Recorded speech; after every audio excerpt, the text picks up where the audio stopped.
Hypixel Skyblock is a vastly complex game mode, containing thousands of unique items as well as countless activities a player can participate in. While the game can be played on a clean Minecraft installation, it's highly recommended that you play with at least a few of the major Skyblock mods, because these will significantly improve your gameplay experience in so many ways. Additionally, the use of custom resource packs can also elevate your Skyblock experience dramatically, changing the look of your game from this to this. As a result, I've taken the time to put this video together, your one-stop shop for everything you need to know about installing Skyblock mods and resource packs. So, with that being said, let's move on to the first section of this video. To get things started, I'm going to quickly go over some important details regarding mods and resource packs, as well as the structure of today's video. First off, installing mods to play Hypixel Skyblock is allowed and does not fall under hacking or any other forms of cheating. That being said, this disclaimer only applies to the mods that I will be covering in today's video, as any other mods that you might choose to install separate to this video may not be allowed on the server. Hypixel allows mod developers to create mods that improve your quality of life and enhance existing features, but they do have some guidelines that mod developers have to follow, and they also restrict a handful of different modifications that fall under their blacklisted mods section on the rules page. I will leave a link in the description to the Hypixel rules if you wish to read through these yourself, but if you're just following the installation process in this video, you should be completely safe. Secondly, if you do choose to install other mods that aren't being covered in this video, be very careful when doing so. Rats, also known as remote access Trojans, are a very common form of malware that can be found in the Hypixel Skyblock community. Rats are typically found in Skyblock mods, and these allow for a malicious person to gain full access over your Minecraft account, and in some cases, they can even compromise other information such as your saved logins, passwords, and other personal information. Because of this, only install mods from trusted sources such as Modrinth or from developers that have amassed tens of thousands of installs on their mods and have already made a name for themselves in the community. Don't go installing random .jar files that some sketchy guy on Discord claims to be a helpful quality of life mod, because this has a very high chance of being capable of stealing your details. That being said, the structure of today's video is going to be as follows. First, I'll cover the installation process for my Skyblock mod folder and other Skyblock mods, and then I'll walk you through the configs and how to set these up to your liking. Once I've covered mods, then I'll talk about my resource packs and how to install them, while providing the resource packs that I use in all of my videos. To help better navigate this video, I've also left timestamps for you to click through so you can find each section much easier. Nonetheless, now that I've covered these important disclaimers, I'm going to move on to the first section of this video, installing Skyblock mods. In order to run Minecraft and any mods alongside it, you first need to have a launcher to actually run the game, as well as a compatible mod loader for all the mods you'll be using. For this tutorial, I'm going to be using the Prism launcher as it's much cleaner and simpler to run than the default Minecraft launcher, and it also makes installing mods much easier. I'll also be using Minecraft Forge as the mod loader of choice, because Hypixel Skyblock runs on 1.8.9, and Forge is the best mod loader for this version of Minecraft. All of the mods that I'll be covering in today's video are made for Minecraft 1.8.9, and thus a mod loader like Fabric isn't going to work in this instance because Fabric isn't supported on this version. This could change in the future if Hypixel chooses to update their server to a more newer version of Minecraft, but for the time being, I'm going to stick to Minecraft Forge 1.8.9. That being said, the first step to downloading all of the mods in today's video will be with installing Java. Now, if you already have Java installed in your system, then you don't have to worry about this step at all, but if you don't have Java already, or you don't remember downloading it, or maybe you have a broken version of Java, go to the Java link that I've left in the description of this video, and it should take you to this Adoptium website to download Java. Now, depending on your operating system, these different settings will be different on your system, but for most people watching this video using a normal Windows computer, what you want to do is select the Windows operating system in this box, followed by the x64 architecture. Then you want to click JRE as the package type. This should be the same on all systems, and the version of Java we're looking for is Java 8. Once you've done this, you can go ahead and download the .msi folder, and then once you've got it in your downloads folder, run the MSI folder accordingly. Doing so should bring you to this little window here where you can click on the next button, and you want to select this little button here and click entire feature will be installed on local hard drive, and do the same thing for this button too. Then you can click on next once again, click on the install button, and then once you've finished installing Java, you can click on the finish button as follows. Now that we have Java installed in our system, we can go over to the Prism Launcher website, which I also have linked in the description of this video, and then once again, select the operating system that you are using, and then the according download button for that operating system. Now for most people watching this video on a Windows computer like before, all you need to do is click on this big installer.exe button, and then once you have that on your system, open it up and launch it as well. Now upon clicking on this exe file, you might see this big orange pop-up trying to tell you that this is a malicious file. Don't worry about this. The only reason that it comes up with this window is because there's no publisher tied to the executable file, and because there's no publisher, Windows just thinks it's bad. Nonetheless, all you need to do is click on more info and then run anyway, and then click on next when you see this window. From here, just choose any of the components that you'd like to install alongside Prism, then click next one more time, and then the install button when you're ready. And then now that Prism is installed on your setup, we can go ahead and download the final thing of this video, which is the mod folder that I have linked in the description. Now luckily for you, I've gone ahead and compiled all of these Skyblock mods that I personally use in all of my videos, alongside the configs and all the settings that I have for my mods. If you do wish to download any other mods into this mod folder, or you just want to use a separate one altogether, then I will show you how to do that in a moment. But for now, click on this big blue download button, and then once you have it on your system, it should appear in your downloads folder with all of the other stuff that we've already downloaded. But now that we've finished downloading everything for this video, I'm going to go ahead and open the Prism launcher now, and then upon doing so, you should be greeted with this languages page where you can select your language. After doing that, you can click on the next button where it should prompt you to select the Java version you want to be using, and this is where things start to get a little bit complicated. The biggest and most important thing about the Prism launcher is that because it's so customizable, you have to tell it which version of Java you want it to use. Now, as a general rule of thumb, if you're playing Minecraft 1.16.5 and below, you want to be using Java version 8, but if you're playing 1.16.5 and above, you want to be using Java version 17 or higher. Now, we're not interested in Java 1.16.5 and above, so we're only going to be sticking with Java version 8 for this video, which is the version that I got you to download at the very beginning of this video.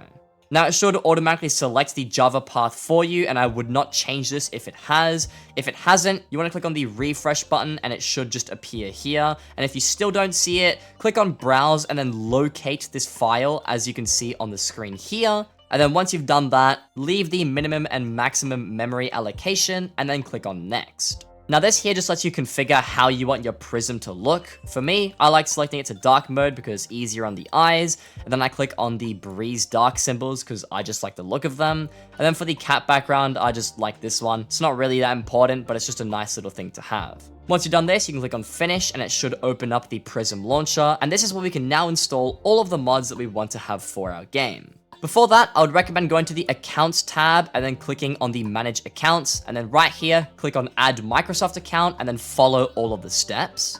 And then once you've logged in on the Microsoft website, it should do all of these little things right here. And as you can see, my Minecraft account has now been added to the Prism launcher. With that complete, we can now close this little menu, so we're brought back to the regular Prism launcher screen. And this is where we want to click on the Add Instance button and then the Import from Zip. From here, click on Browse and then locate your Downloads folder and then find where you found the mod folder that you downloaded earlier. Click on this, click on Open, click on OK, and now it's going to extract the mod pack, which we have already installed. So now that it's finished, you can see that we have this ModernSoldier's mod folder for Hypixel Skyblock, and if you wish, you can go ahead and rename this to whatever you like. I personally like just calling it Skyblock. If you'd like to change the icon as well, you can click on Change Icon and you'll have a bunch to choose from. I've got a couple of custom icons that I've made myself, so I'm going to go ahead and click on this Hyperion one and just select that. Now, if you like the look of this Hyperion icon, I've actually got this in the mod installation already for you, and I'll show you how to access that in just a moment. Once we finish that though, click on the edit button here and just don't do anything for the versions tab. But if we go over to the mods tab, this is where we can actually see all of the mods that are installed in this instance. Now from here, you can install different mods by clicking on the download mods button, and then you have options to choose from either Modrinth or CurseForge. But if you have a mod that you downloaded externally, so not from Modrinth or CurseForge, just click on the add file button, and then if you have anything in your downloads folder, you can just add it through here.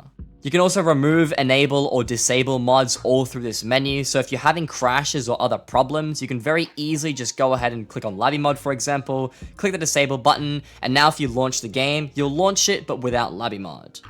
Now, if you're not too much of a fan of this fancy menu and you want the vanilla Windows Explorer view, all you have to do is click on View Folder, and this will open the mod folder but in Windows Explorer. You can also click on the .minecraft tab here to look at all of the other files that are found in this instance, and this is where I've left the Hyperion icon if you wish to use that as your instance picture. Moving back to the Prism launcher though, the resource packs tab has all the resource packs I've left in this install. I've also got my shader packs left in here, and then you can see some other settings on the side here if you wish to change anything. However, coming down to the settings tab now, this is where things are really important, and if you don't do this, your game's gonna crash and it's just not gonna work. So, in the settings tab under Java, make sure that your Java install is selected correctly. The easiest way to do this is to click on Auto Detect and just make sure you click on the starred one. If you have multiple Java installs, make sure version 1.8.0 is selected, and it doesn't matter which one of these two you pick, just make sure one of them is selected. From here, click on OK, and that should be all good to go. We can now close this window and you're ready to boot up Minecraft. To do this, it's super simple. All you have to do is head on over to the right side of the Prism launcher, click on launch, and then let it do its thing. So now that's finished downloading all of the dependencies and all the Forge stuff that it needed to get, it should open a bunch of random pop-ups. Make sure you click on allow for this one, and then when you see the Skytils message, just make sure to discard this as it's kind of irrelevant. The only reason Skytils gives you this message is because LabyMod is installed in this instance, and I'll talk about LabyMod incompatibilities in a minute. Now, upon booting the game, you should be greeted with this really wonky blue screen here. This is just one of the add-ons that I have installed, and I'll show you how to configure this in a moment. That being said, this is the entire installation process complete. Now that you have Minecraft running with all of the mods on your system, now we can move over to messing around with the configs, which I'm going to show you how to do right now. So now that the mod folder is installed and ready to go, when you boot into Skyblock, you should see a screen similar to the one that you can see right here. In the top left corner, you will have your FPS, your coordinates, TPS, and then this is a ping display, which tells you how good your connection is to the server. You will also have an armor display next to the hotbar, so if I put on an armor set, you can see how it appears right next to my hotbar. I've also got my overflow mana, my mana bar, my arrow count, which updates every time you switch to your bow, and then the health bar and a very fancy scoreboard on the right. So how do you actually configure all of these mods? Well, let me just go through them one by one and explain what everything does in a bit of detail. So first things first, the major GUI mods or the quality of life upgrades like toggle sprint, block overlay, and anything like that all comes as a part of LabyMod. Now LabyMod is a very controversial mod because it has a couple of incompatibilities with other mods, and it's also notoriously bad for mod developers as it kind of messes with the game in a way that isn't very convenient. That being said, I do find a lot of use out of Labby, and at least for me, the incompatibilities aren't big enough for me to not use it. But the ones that I have found as of right now are the lack of compact chat, so you can't use Patch's compact chat with LabyMod, and NEU or Skytils hide potion effects while in inventory also doesn't work. The Skytils or SBE copy chat messages also don't work very well with LabyMod. However, LabyMod does have an add-on which allows you to copy chat messages, which kind of works. It is a bit buggy, but it's the best you're gonna get with this. If these incompatibilities are big enough deal breakers for you to not want to use LabyMod, then you can go ahead and remove it from this installation, and you can also remove all of the LabyMod files in the install directory. However, for those that don't care too much about them and you're going to continue to use LabyMod, here is how you access it. Just from the escape menu, you can click on the LabyMod button up here, and you've got a whole bunch of features to toggle through. You can also go to the GUI tab where you're able to add tons of stuff to your GUI. And this is where I've got the FPS and the coordinates turned on. Now you can add a range of different things if you wish, and you can also move them around wherever you'd like. You can put them here, you can move this around, you can put this back as well, and it's all customizable. But me personally, I like just having the FPS and the coordinates, and I just move this little thing here just underneath these. And if you want to configure the colors of this GUI, just click on this settings icon right here, and you can choose what color you'd like all of the stuff to be, and whether you want it in italics or bolded or anything of the sorts. If you're happy with your LabyMod GUI, go over to the add-ons section now, and this is where you'll see a bunch of installed add-ons that I've put in this install. Now, I would go through all of these one by one, but there's too many to go through, and you can probably figure them out yourself. And if you want to install any more add-ons, you can go to the trending tab and just have a quick browse. You might find something in here that you quite like. However, the one add-on that I do want to talk about in my installed add-ons section is the custom main menu add-on. Now, by default, this is what the custom main menu looks like, but we can do some pretty fancy stuff, like changing what this background image is, or what the Minecraft logo looks like. To do this, head over to your multiplayer, and then click on the add-ons button, then go to custom main menu and click on settings.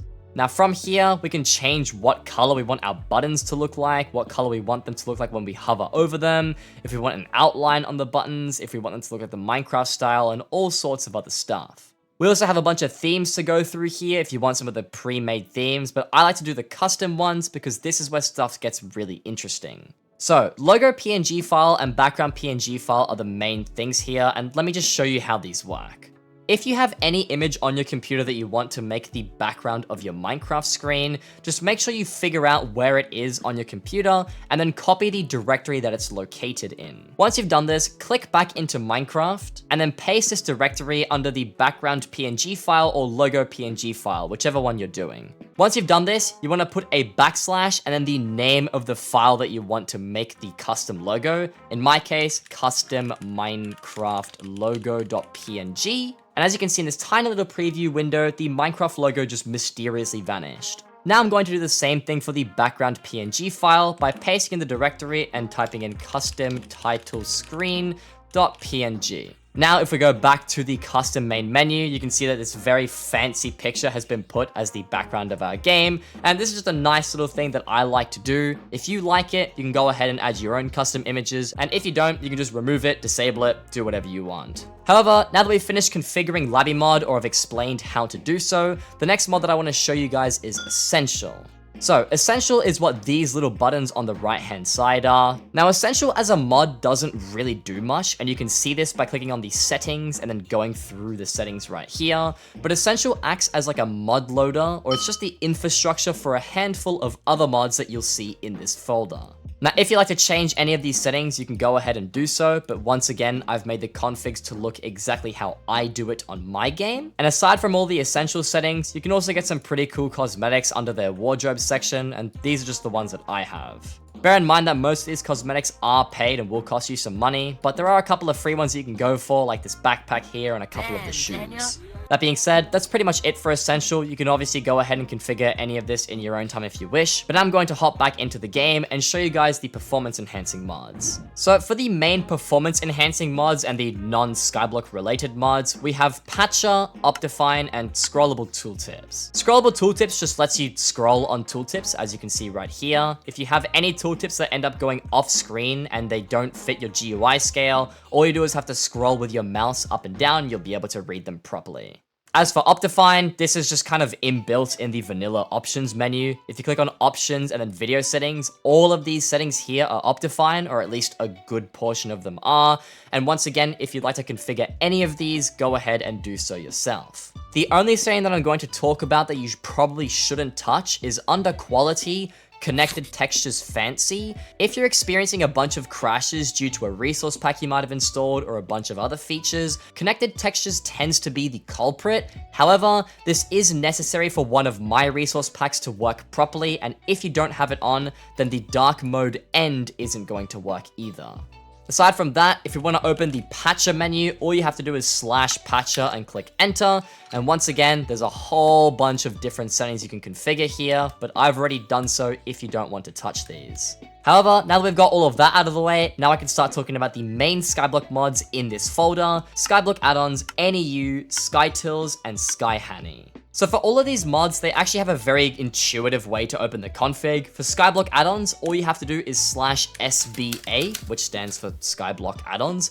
Click on enter and you're greeted with this big page to configure all of the settings. Now, if you want to do so, you can click on these arrows here to flick through all of them, change the sliders on and off, and mess around with any of the settings cogs. And if you want to mess around with all the GUI locations, you can click on this Edit GUI Locations button in the bottom left corner, and this will pop up this little window for you to mess around with all the settings on screen. Now, I like the location of where all of these are, so I'm not going to mess with them here, but feel free to do so if you don't like the look of anything you see.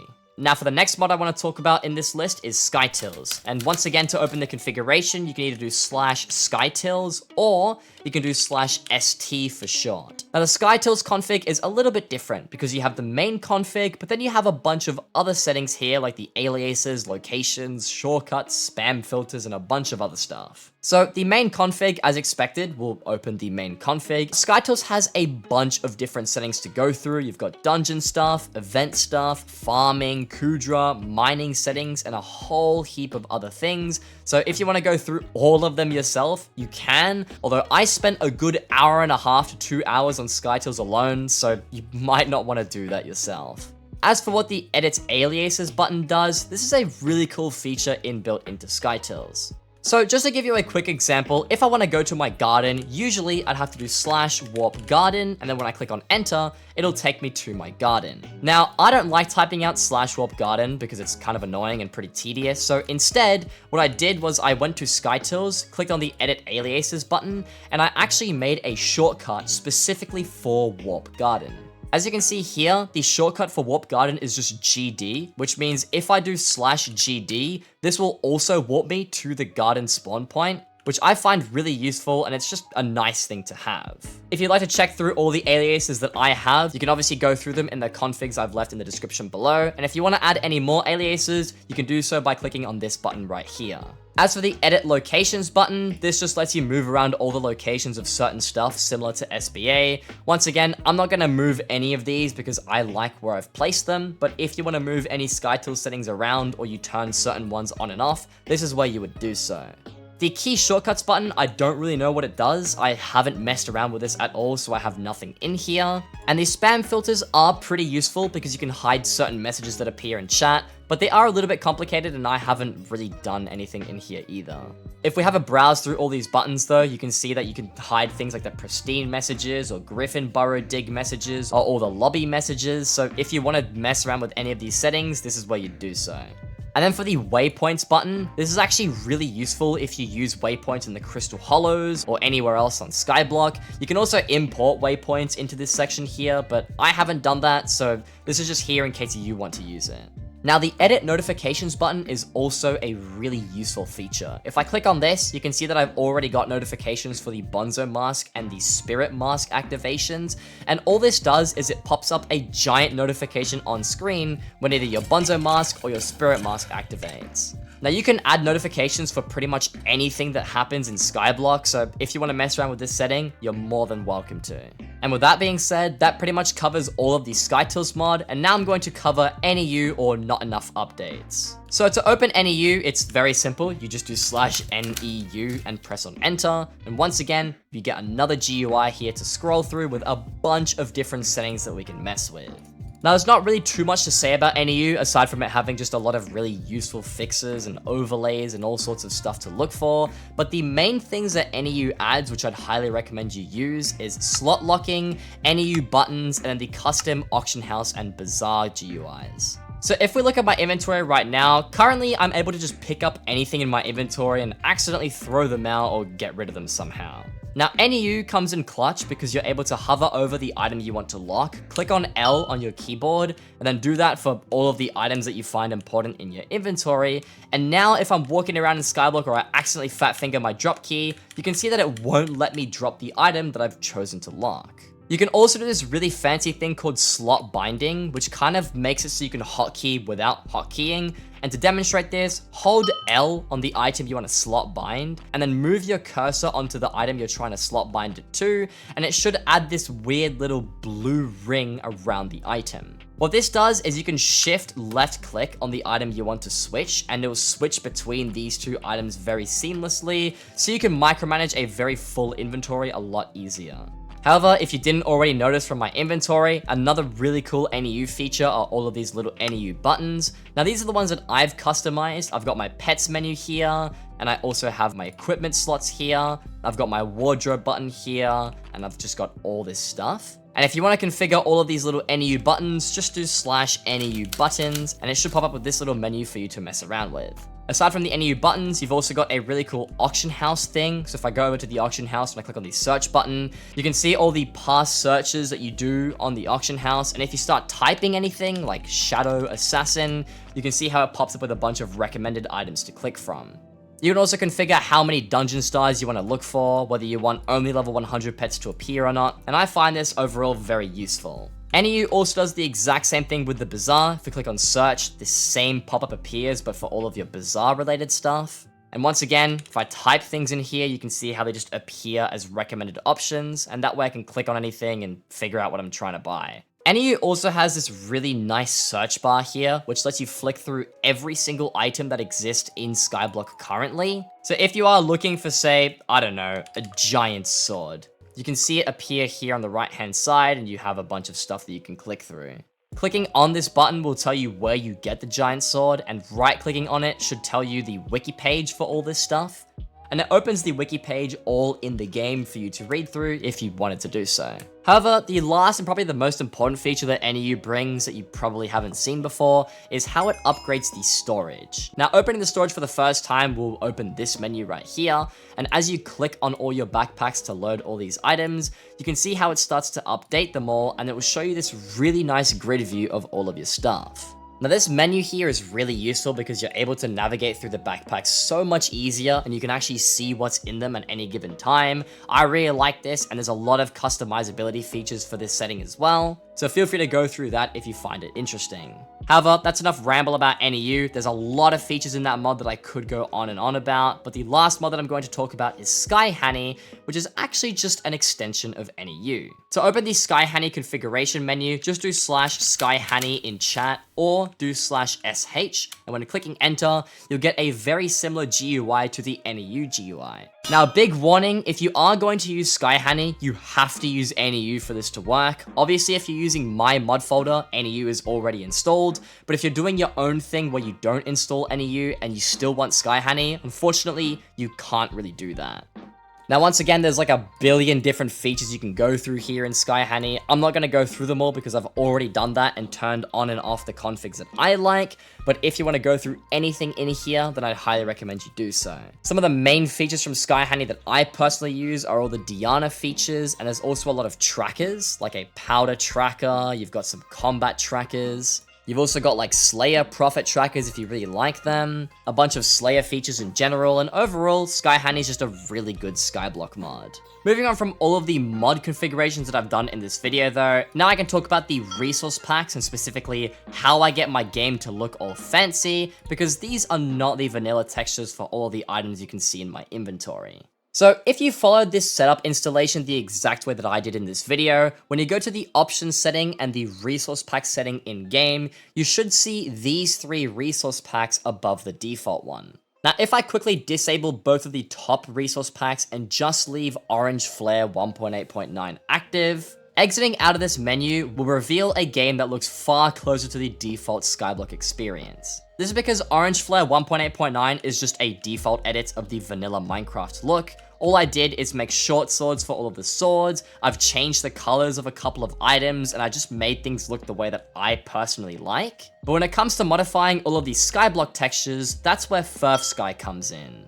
So FurfSky Reborn is this little texture pack that I've got here, and by default, it will be above the Orange Flare 1.8.9. Make sure you do have FurfSky above Orange Flare, otherwise it's probably going to cause some issues. And once you do have this equipped, this is what's going to get all of these Skyblock items some custom textures. Now, in order for FurfSky to actually work on your game, you must have Optifine installed, and in order to verify that everything works properly, go to the escape menu, go to options, go to video settings, then go to quality, and make sure you have the custom colors, custom items, custom GUIs, or anything custom just turned on.